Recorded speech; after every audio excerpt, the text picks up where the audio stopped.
trouver la vérité dans ce monde qui veut tout oublier. Le seul récit qu'il a annoncé depuis bien des années. Mais il est encore temps de croire que seule la Bible offre l'espoir. Levons-nous ensemble pour voir sa puissance. Il nous suffit seulement de croire que tout ce qu'elle dit est vrai pour que notre humanité soit sauvée.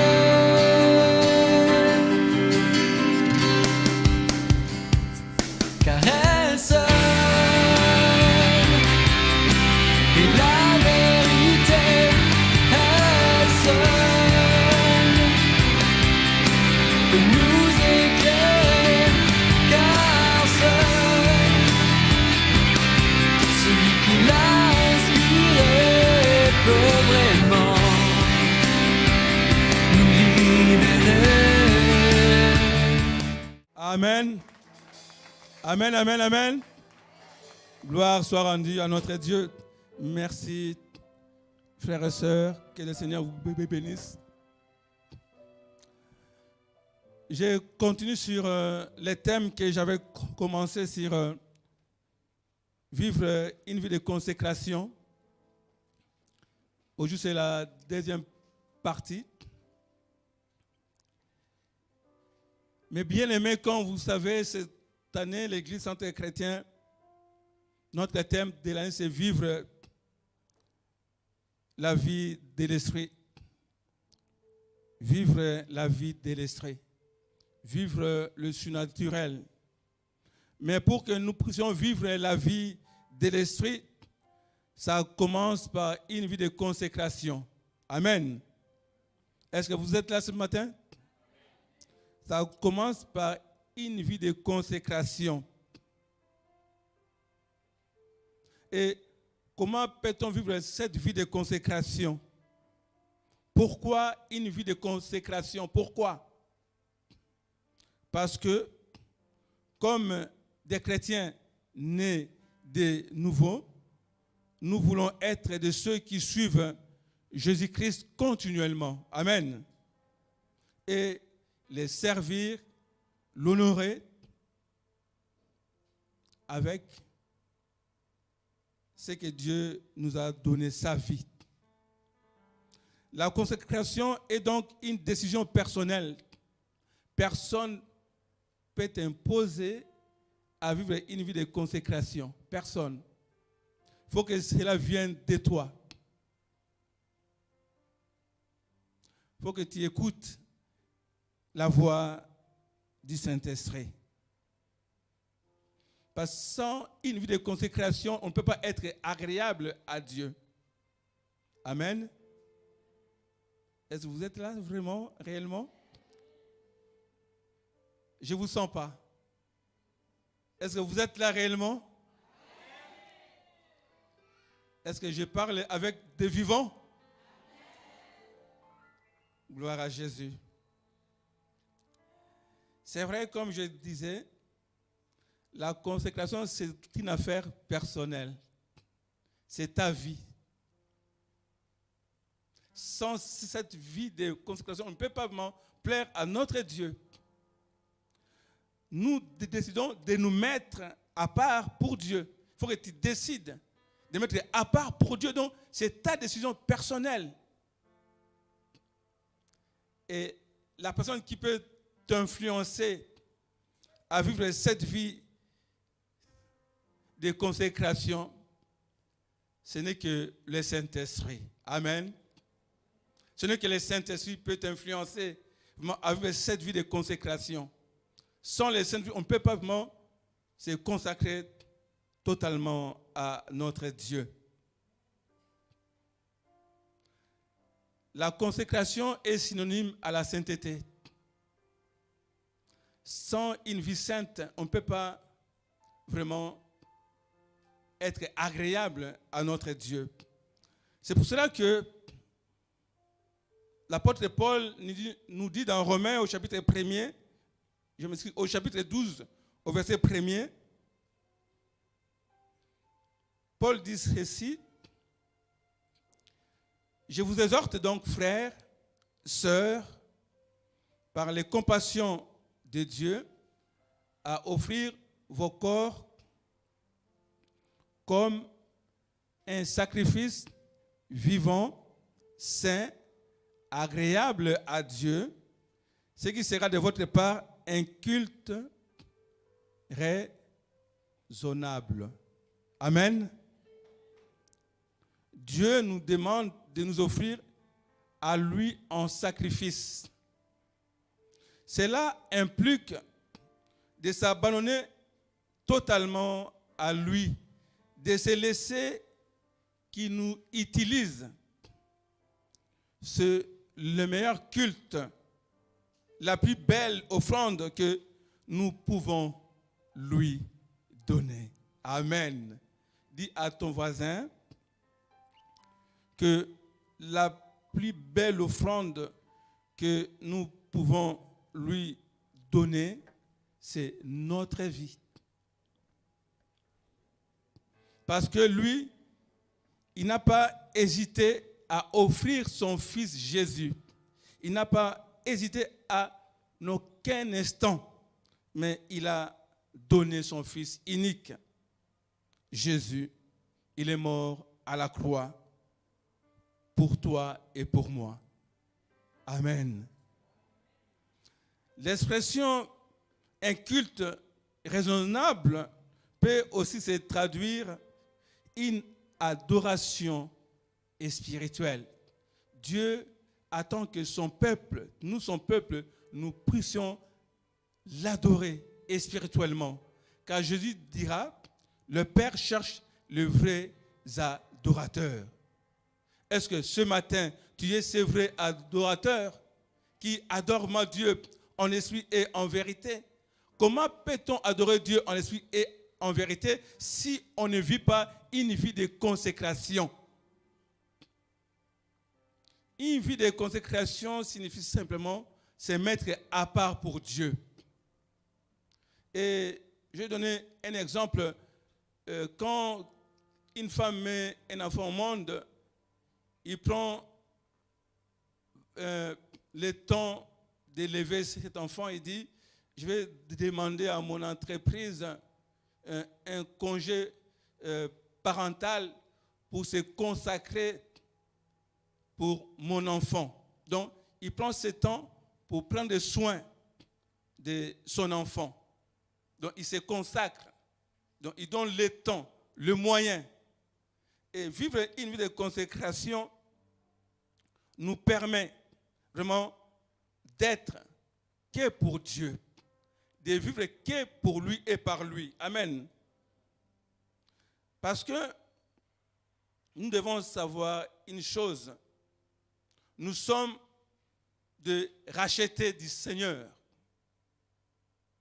Nous sommes des rachetés. Nous sommes des sacrificateurs, nous dit la parole de Dieu.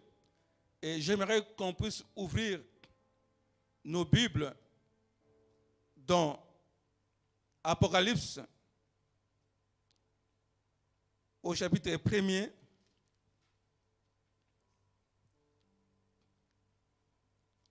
À partir du verset 5, on pourrait lire 4 et puis jusqu'au verset 6. Jean aux 7 églises qui sont en Asie. Que la grâce et la paix vous soient données de la part de celui qui est, qui était et qui vient, et de la part de cet esprit qui sont devant son trône, et de la part de Jésus-Christ, les témoins fidèles, les premiers-nés des morts et les princes des rois de la terre. À celui qui nous aime, qui nous a délivrés de nos péchés par son sang et qui a fait de nous un royaume de sacrificateur pour Dieu, son Père. À lui soit la gloire et la puissance au siècle des siècles. Amen. Amen.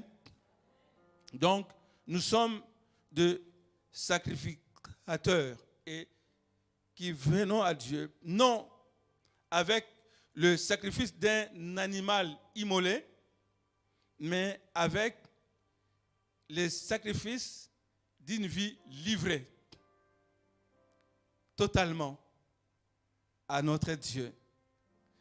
Nous lui offrons aussi notre service, notre louange, comme nous dit dans Hébreux au chapitre 15, 13, le verset 15, ainsi au verset 16, nous devons lui offrir notre louange et nos biens. Et notre consécration à Dieu permet d'avoir une vie de prière efficace. Si tu veux vraiment avoir une vie de prière efficace, tu dois te consacrer totalement à Dieu. Amen. Pour que Dieu puisse t'utiliser comme il désire, nous devons faire preuve d'humilité à venir à lui avec un cœur ouvert et disposé, prêt à obéir à ses instructions. Amen. Gloire à Jésus. Et c'est très important, mes bien-aimés, lorsque nous venons dans la maison de Dieu, c'est un rappel d'amener un carnet et un stylo pour prendre des notes. Ça nous aidera parce que c'est un enseignement. C'est bien quand même qu'on puisse prendre des notes en rentrant chez nous, qu'on puisse encore les revoir, l'étudier et que cela puisse être gardé dans nos cœurs et que les Saint-Esprit nous aident à les mettre en pratique. Amen. Mais bien aimé, pour vivre une vie de consécration, nous devons nous débarrasser du vieux vêtement, des souillures. Amen. Dis à ton voisin, débarrasse-toi du vieux vêtement de souillures pour que tu puisses vivre une vie de consécration. Nous devons nous débarrasser de notre vieille nature. Amen. Nous devons nous débarrasser de nos vieux vêtements souillés. Nous devons nous débarrasser des vieilles mentalités. Parce que ces vieilles mentalités nous empêchent de comprendre les choses de Dieu. Romains 12, le verset 2, nous dit ceci. Romains 12, le verset 2. Alléluia. Ne vous conformez pas au siècle présent, mais soyez transformés par le renouvellement de l'intelligence, afin que vous discerniez quelle est la volonté de Dieu, ce qui est bon, agréable et parfait. Amen. Nous devons nous débarrasser des vieilles habitudes. Souvent, beaucoup de gens, même les chrétiens disent, c'est mon habitude. Je ne veux pas changer, personne ne me changera. Personne. Je suis né comme ça et je reste comme ça. Mais tu louperas le ciel. Amen. Pour vivre une vie de consécration, ne dis jamais que je suis né comme ça et je reste comme ça. Donc, tu n'es pas passé par la nouvelle naissance. Si tu es passé par la nouvelle naissance, il faut que tu te laisses modeler par Christ. Parce que c'est un processus. Amen. Amen. Nous devons nous débarrasser de péchés mignons qu'on caresse. Chacun connaît son péché mignon qui caresse à tout moment. Il ne veut pas se débarrasser. Et comment peux-tu vivre une vie de consécration? Comment est-ce que tu peux être utile entre les mains du Maître? Alléluia. Dieu te parle ce matin. Écoute la voix de Dieu. Lisons dans Jérémie. Alléluia. Gloire à Jésus. Jérémie 1er. Alléluia. Le verset 5. À partir du verset 5. Avant que je t'eusse formé dans le ventre de ta mère, je te connaissais, et avant que tu eusses sorti de son sein, je t'avais consacré, je t'avais établi prophète des nations. Amen. J'ai répondu: ah, Seigneur éternel, voici, je ne sais point parler, car je suis un enfant. Et l'Éternel me dit: ne dis pas, je suis un enfant, car tu iras vers tous ceux auprès de qui je t'enverrai. Eux, tu diras tout ce que je t'ordonnerai. Ne les crains point, car je suis avec toi pour te délivrer de l'Éternel. Puis l'Éternel étendit sa main, toucha ma bouche. Et l'Éternel me dit: voici, je mets mes paroles dans ta bouche. Regarde, je t'ai établi aujourd'hui sur les nations et sur les royaumes, pour que tu arraches et que tu abattes, pour que tu ruines et que tu détruises, pour que tu bâtisses et que tu plantes. Et par ces versets, je vais te dire ceci. Il faut que tu commences par toi-même. Amen. Il faut que tu commences pour vivre une vie consacrée pour notre Dieu. Il faut que tu regardes, parce que là, il dit: je regarde et je t'établis aujourd'hui sur les nations et sur les royaumes, pour que tu arraches et que tu abattes. Mais j'aimerais te dire qu'il faut que tu commences cela en toi. Commence déjà à arracher tout ce qui ne glorifie pas le Seigneur dans ta vie. Amen. Ouh, nous sommes là. Ouh, nous sommes là. Ouh, nous sommes là. Ouh, nous sommes là. Commence à arracher pour planter la bonne sémence de Dieu. Il faut que tu arraches déjà. Et après, la sémence de Dieu viendra dans ta vie et fera son œuvre de restauration totale. Amen. Amen. Amen. Et que tu abattes. Dimanche dernier, les frères, le papa Serre nous a donné l'illustration de baobab. Pour l'abattre, ce n'est pas facile. Ça demande la persévérance. Et il faut que tu commences à abattre. Mais tu as besoin du Saint-Esprit pour cela. Tu dois demander l'aide du Saint-Esprit pour que tu puisses abattre, pour que tu puisses enlever tout ce qui peut t'empêcher de vivre une vie vraiment pleine dans le Seigneur. Amen. Pour que tu ruines et que tu détruises, et après que tu bâtisses et que tu plantes. Sans cela, rien ne se fera.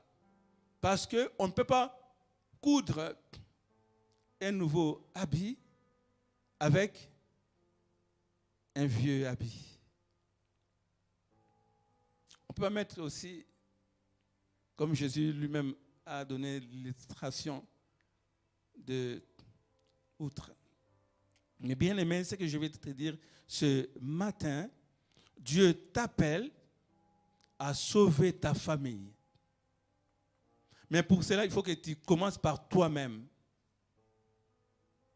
Quand tu vas faire ces choses, et tu verras que tu vas commencer à arracher tout ce que l'ennemi avait planté dans votre famille.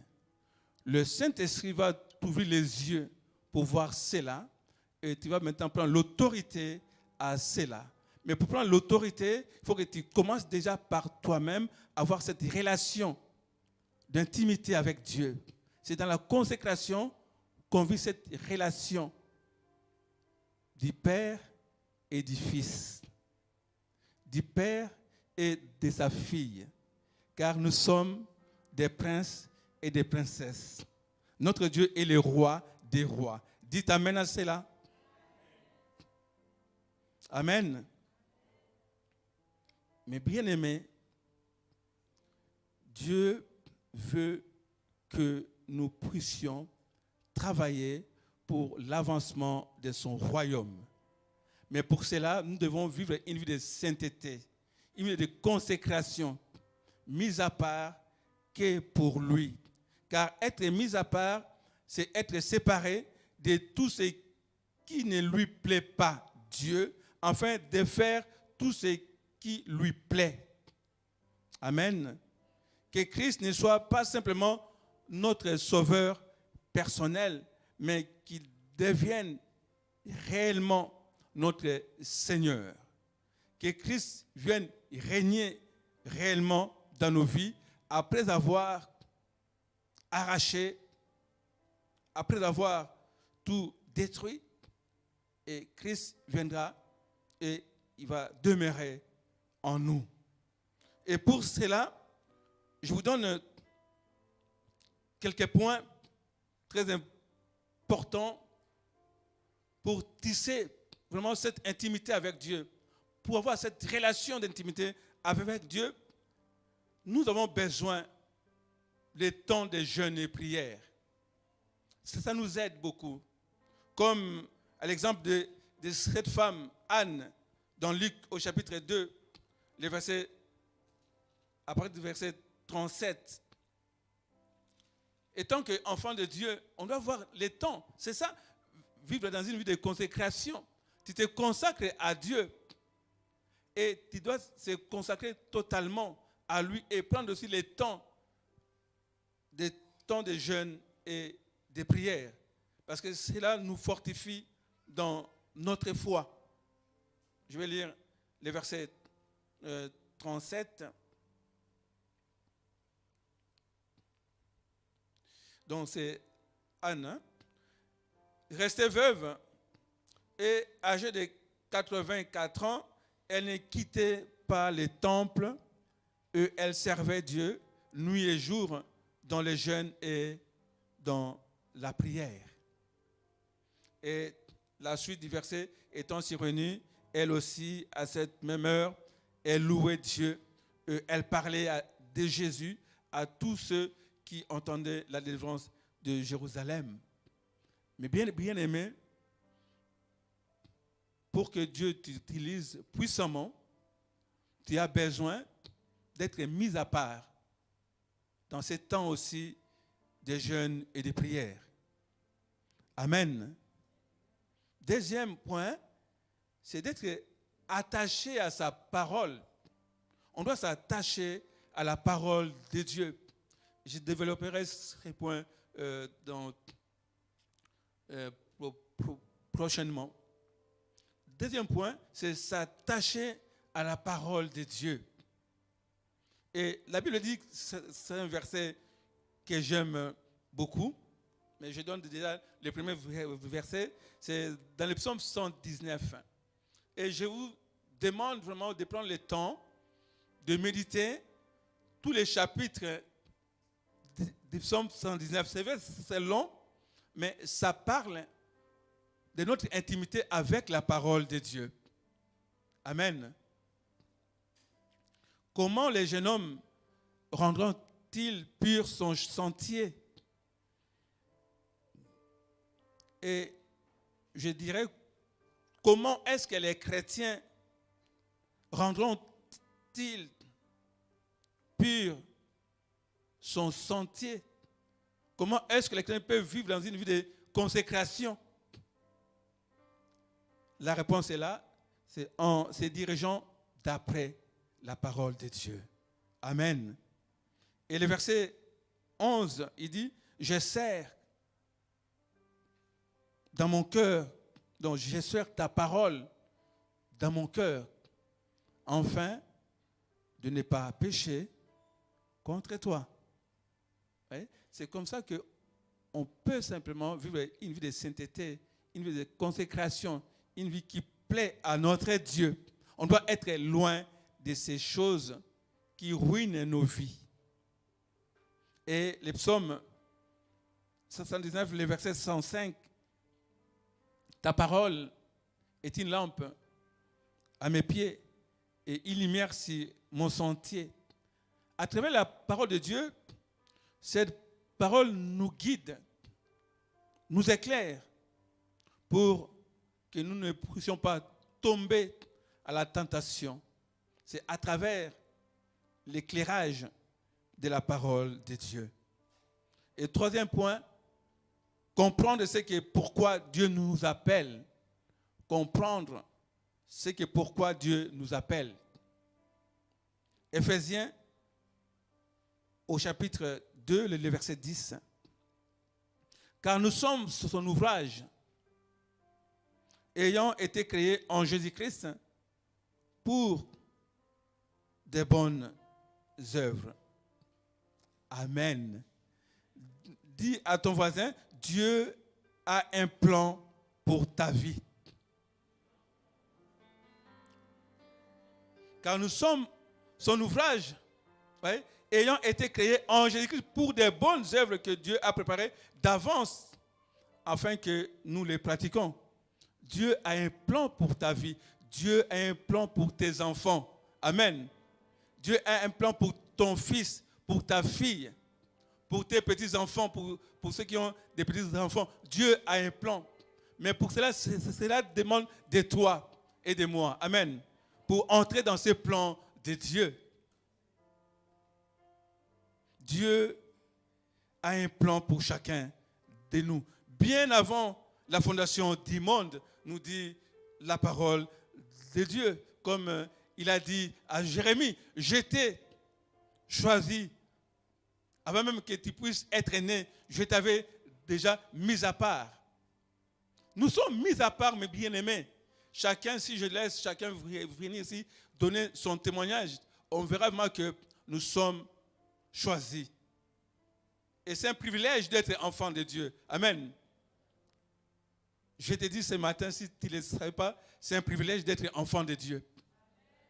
Parce qu'un enfant de Dieu, quand il passe dans des moments difficiles, il y a cette paix intérieure qui nous envahisse. On n'est pas tourmenté, mais on a cette paix intérieure qu'on ne peut même pas l'expliquer. Cette paix intérieure. Parce que nous ne sommes pas comme les autres, mais c'est une grâce. C'est un don de Dieu. Et on ne doit pas fouler ces dons de Dieu par notre désobéissance. Mais on doit vraiment prendre conscience que Dieu nous aime et on doit beaucoup à ce Dieu qui nous aime. D'offrir nos vies comme des sacrifices vivants et agréables, qui sera donc pas un culte raisonnable. Amen. Il y a des choses qu'il a préparées d'avance pour nos vies, nous dit le verset. Il est donc important de nous atteler à les chercher afin qu'il nous révèle encore son plan pour nous. Alléluia. Gloire soit rendue à notre Dieu. Et lorsque nous comprenons vraiment, c'est pourquoi Dieu nous a appelés.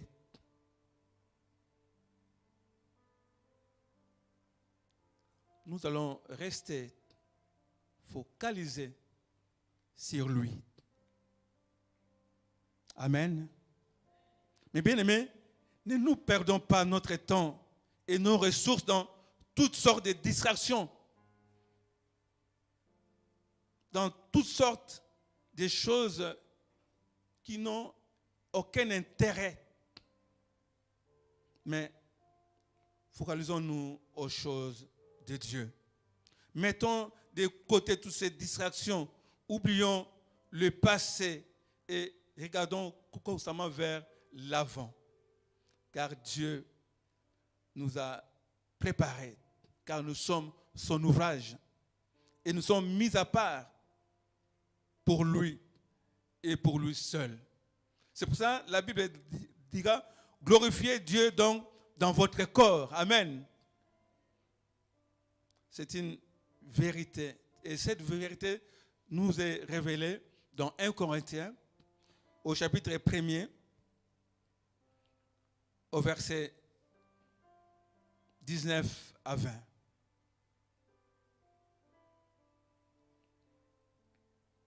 Un Corinthiens, chapitre 6, le verset 19 à 20.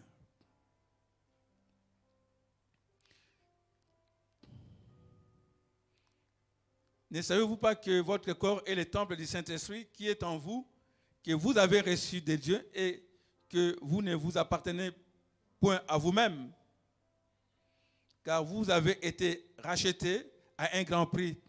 Glorifiez donc Dieu dans votre corps et dans votre esprit qui appartient à Dieu. Amen. Amen.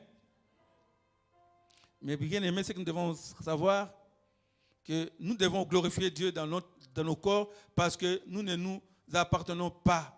Nous avons été rachetés par le Seigneur à un grand prix.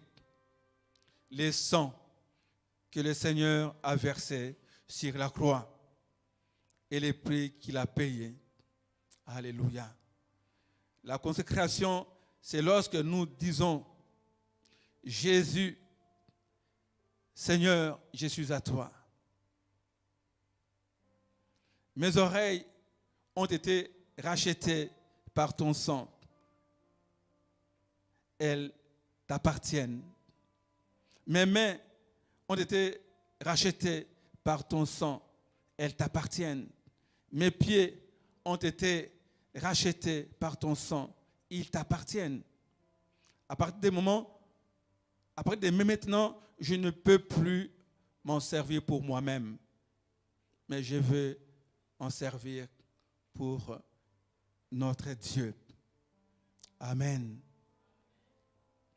Car nous sommes à lui et nous lui appartenons totalement. La consécration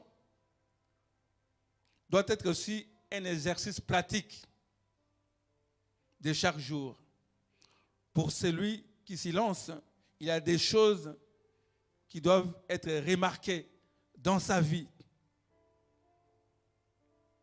comme l'amour de Dieu et l'amour du prochain.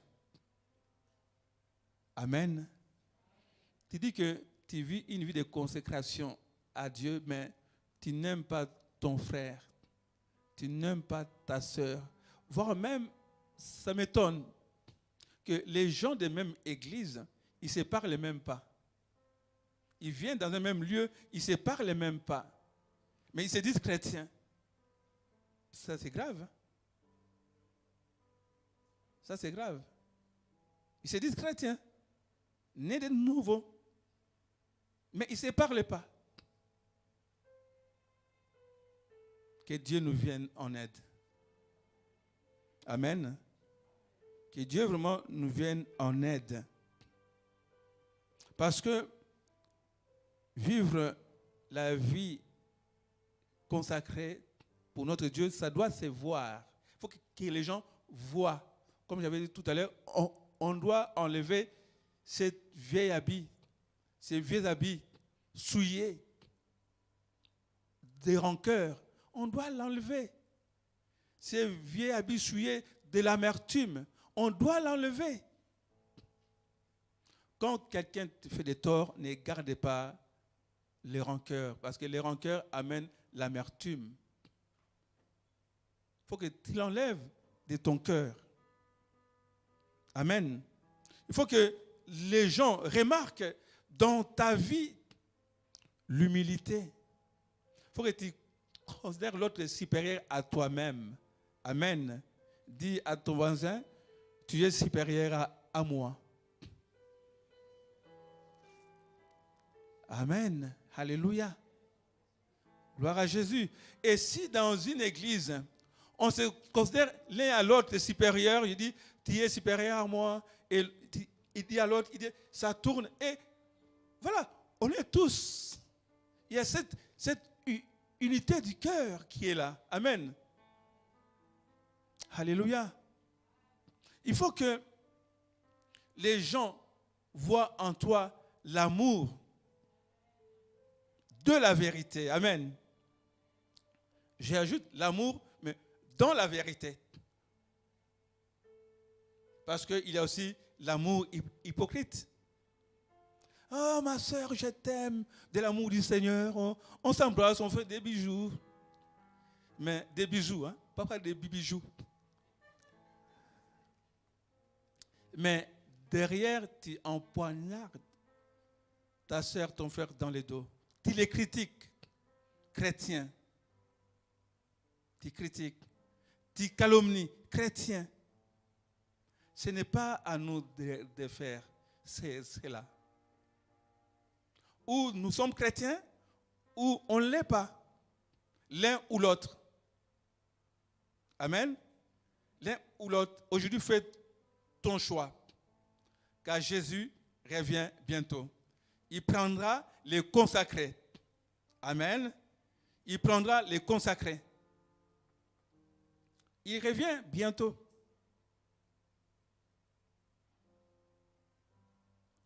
Et il faut que les gens remarquent aussi en toi-même, l'Église, cette obéissance à la parole de Dieu, la crainte de Dieu. Il faut que les gens voient en toi.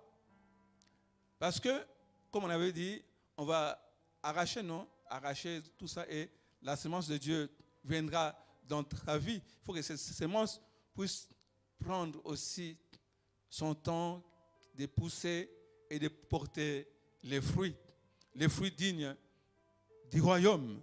Amen. Qu'une personne ne se consacre ou non dépend de la nature, de son expérience au moment de son salut ou de sa conversion. Si elle considère sa foi dans le Seigneur Jésus comme étant une faveur pour le Seigneur, il sera impossible de parler de cette personne de consécration. Ou il sera également inutile de parler de consécration à une personne qui pense pouvoir la cause du christianisme et qui pense que sa propre conversion est un honneur pour le christianisme. Cette personne n'a pas, besoin ou il n'a pas vraiment de bonnes bases. Elle n'a pas eu un bon début dans sa foi chrétienne. Donc, il est impossible de s'attendre à ce qu'une telle personne se consacre. Nous devons réaliser que le Seigneur nous a manifesté une grande grâce et une grande miséricorde. C'est le Seigneur qui nous a aimés en premier et il nous a sauvés. Amen. Nous lui sommes donc redevables. Et c'est pour cela que nous nous consacrons à lui. Ça doit être naturellement. Car dans 1 Jean, au chapitre 3, j'invite la chorale. 1 Jean 3, le verset 1er. Et j'aimerais qu'on se lève pour lire ces versets et on va aussi les chanter en même temps. On va les lire et les chanter en même temps. Et si quelqu'un veut qu'on puisse prier pour lui, parce que par lui-même, il n'arrive pas à se débarrasser des choses qui l'empêchent d'avancer. Ou par lui-même, il a déjà débarrassé de ces choses, mais il n'arrive pas à prier pour ses enfants qui puissent vivre une vie nouvelle avec Jésus où il prie déjà, mais il ne voit rien qui se passe.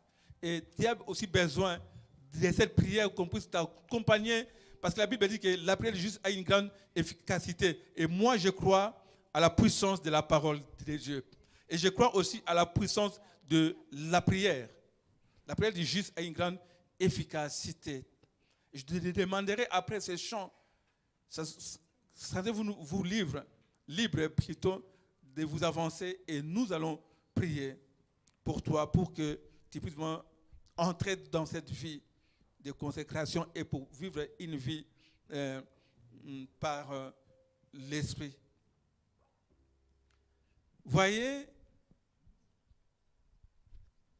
quel amour le Père nous a témoigné pour que nous soyons appelés enfants de Dieu, et nous le sommes. Si le monde ne nous connaît pas, c'est qu'il ne l'a pas connu. Amen. Et le verset 4, quiconque pêche transgresse la loi, et le péché est la transgression de la loi. Ne péchons pas, marchons dans la crainte de Dieu, et on va chanter ce chant. Voyez de quel amour le Père nous a tous aimés. Voyez de quel amour le Père nous a tous aimés. Alléluia, chantez ces chants. Voyez de quel amour le Père nous a tous aimés. Il nous appelle ses enfants. Il nous appelle ses enfants. Voyez de quel amour le Père nous a tous aimés. Voyez de quel amour le Père nous a tous aimés. Il nous Avancez. On va prier pour vous ce matin. enfants. Il